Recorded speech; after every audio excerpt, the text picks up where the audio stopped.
નમસ્કાર દર્શક મિત્રો, આજે આપણે અહીં ગયા છે ટામેટીની ખેતીમાં.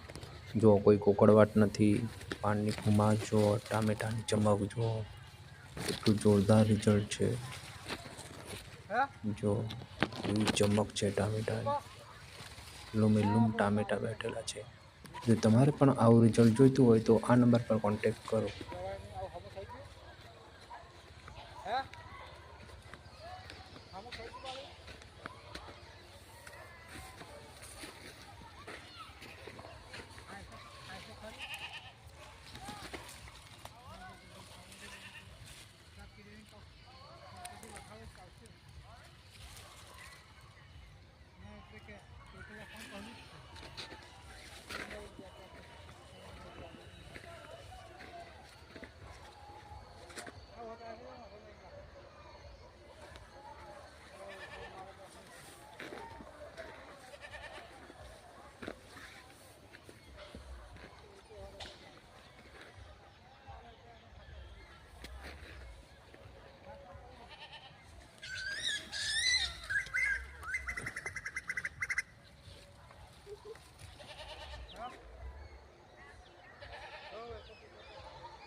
है ठीक है।